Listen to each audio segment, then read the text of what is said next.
sudah menyimak keterangan para ahli yang dihadirkan dan juga sudah mengajukan pertanyaan-pertanyaan yang cukup tajam kepada para ahli yang pada intinya sih sebenarnya tidak mendukung apa yang menjadi posita atau argumentasi yang dikemukakan dalam permohonan maupun juga di dalam petitum yang disampaikan. Misalnya dua ahli psikologi yang dihadirkan pada hari ini justru malah menjadi bumerang bagi pemohon nomor 2, misalnya Pak Hamdi Muluk dihadirkan bahwa sejauh mana sih pengaruh dari bantuan sosial yang diberikan kepada rakyat itu terhadap putusan rakyat itu memilih seseorang atau tidak memilih yang lain. Beliau mengatakan hanya 29%, 71% tidak bisa adalah faktor-faktor lain. Kalau memang cuma 21%, 29%, apakah dalih yang mengatakan bahwa bansos itu adalah satu pelanggaran TSM dan bisa dijadikan sebagai dalih untuk membatalkan hasil Pilpres dengan pengaruh yang sebenarnya hanya 29%, kami kira itu sebenarnya terlalu jauh. Itu juga psikolog yang dihadirkan, yang ibu-ibu juga bicara bahwa sebenarnya banyak faktor lain yang mempengaruhi terpilihnya Pak Prabowo, Pak Gibran dalam hal Pilpres yang lalu, bukan disebabkan oleh faktor Jokowi atau faktor apa, tapi sebenarnya juga faktor ketertarikan orang kepada pasangan calon itu sendiri, dan khususnya kepada Pak Prabowo yang menurut beliau sebenarnya sudah berkali-kali ikut jadi capres, ya, jadi cawapres pernah juga akhirnya memenangkan. Jadi itu sudah menjadi satu ingatan publik, ada orang namanya Pak Prabowo yang berkali-kali maju ke pencalonan presiden, sehingga itu sudah familiar, apalagi sekali ini mendapatkan dukungan dari Pak Jokowi, tingkat keterpilihannya menjadi lebih tinggi. Nggak ada sesuatu yang salah dari segi hukum terhadap hal ini untuk membatalkan kasus Pilpres ini, sehingga harus dilakukan Pilpres ulang. Kemudian saya ingin juga klarifikasi tadi sehubungan dengan omongannya Pak Lutfi Yazid, ya. Itu saya mengatakan begini, bahwa putusan Mahkamah Konstitusi nomor 90 itu adalah satu putusan yang problematik. Dan tidak ada orang yang mengatakan tidak problematik sampai hari ini. Memang iya, dia problematik. Makanya dibawa ke DKPP, diuji lagi 2 kali ke MK, walaupun ditolak oleh MK. Dan memang dia problematik. Pada waktu itu saya mengatakan, seandainya saya menjadi Gibran, ya, mungkin saya tidak akan maju ke dalam pencalonan karena saya tahu ini problematik. Tapi kalau beliau ingin mengambil keputusan akan maju, saya hormati keputusannya itu. Dan ditanya pada waktu itu, Anda ketua PBB dan partai koalisi akan mencalonkan Pak Gibran. Katakan dalam demokrasi itu orang yang kalah akan ikut orang yang menang. Apalagi kami tidak merasa kalah. Karena itu keputusan musyawarah koalisi, karena kami bagian dari koalisi, kami tunduk kepada putusan koalisi itu.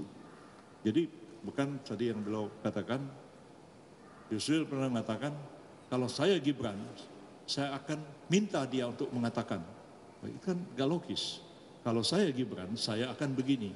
Bukan kalau saya Gibran, saya akan minta dia melakukan ini. Kan gak logis omongan seperti itu. Jadi saya kira ini clear, supaya tidak menjadi persoalan, karena agak kurang baik juga, ya. Dalam persidangan seorang advokat sepertinya mengadu domba antara advokat dengan kliennya. Itu tidak pantas untuk diucapkan, ya. Kita tidak etis melakukan hal seperti itu dalam persidangan. Persoalan ini menjadi clear, tidak ada persoalan lagi. Sejak awal kita sudah sepakat bahwa Pak Gibran itu kita dukung, kita calonkan. Bahkan ketika beliau datang ke rumah pun mengatakan, saya katakan saya akan siap untuk membantu aspek-aspek hukum yang sepanjang pencalonan Pak Gibran dalam Pilpres kali ini. Saya persoalan itu sudah clear sebenarnya. Tapi kalau diungkap lagi dalam sidang ini, apalagi sepertinya membuat konflik antara klien dengan advokat, saya kira memang tidak mestinya harus dilakukan hal semacam itu. Tapi saya akan mendiamkan aja persoalan ini. Terima kasih.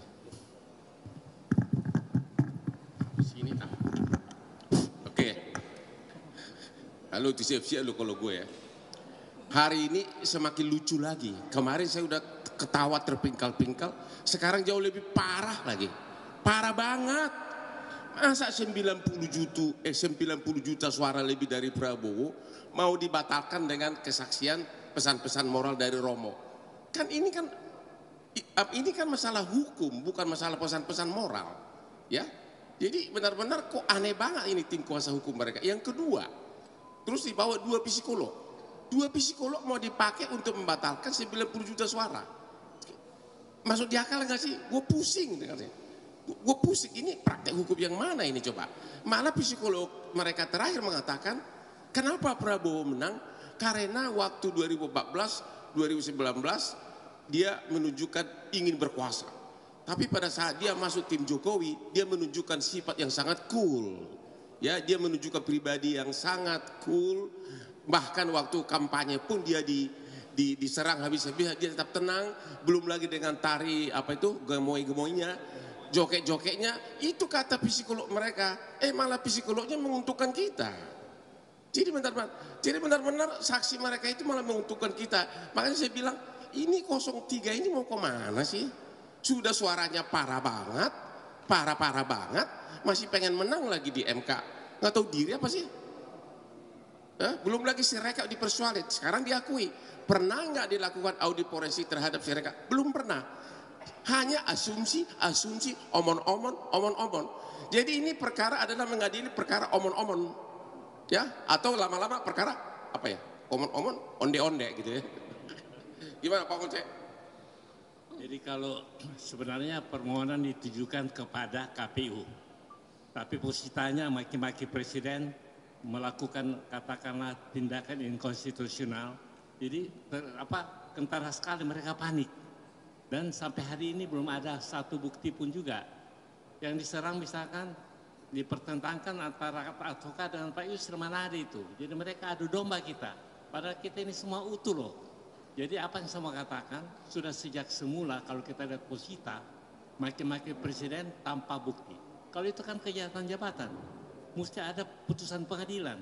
Akhirnya larinya kemana-mana di antara posita dengan petitum tidak nyambung. Terima sekian. Terima kasih. Saya mau tegaskan mengenai bansos ya. Tadi waktu kita tanya dia punya ahli tentang bansos dan juga Romo, tahun 2021 itu bansos sudah 400 miliar lebih.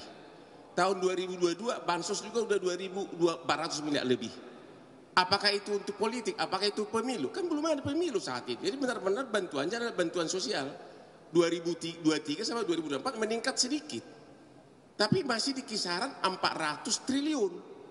Terus masalahnya di mana? Belum lagi zaman SBY juga sudah ada bansos. Jadi benar-benar alasan bansos itu adalah alasan, nggak ada alasan lagi mereka. Ya, siapa tahu mengharapkan menang aja. Bansos itu benar-benar sudah ratusan miliar sejak 2021 udah 400 miliar, 2022 udah 400 miliar, 2024 ada peningkatan, tapi nggak terlalu besar. Ya gini dulu deh ya. Oke, omon-omon, benar-benar parah. Ya. Tanya dulu Mas. Apa? Boleh, silakan. Ada dua pertanyaan. Yang pertama tadi soal kehadiran Romo Magnisuseno sebagai pengajar etika dan filsafat. Tadi ada statement yang mengatakan bahwa seorang kepala negara dengan kapasitasnya presiden, jika melanggar etika sama dia menyamakan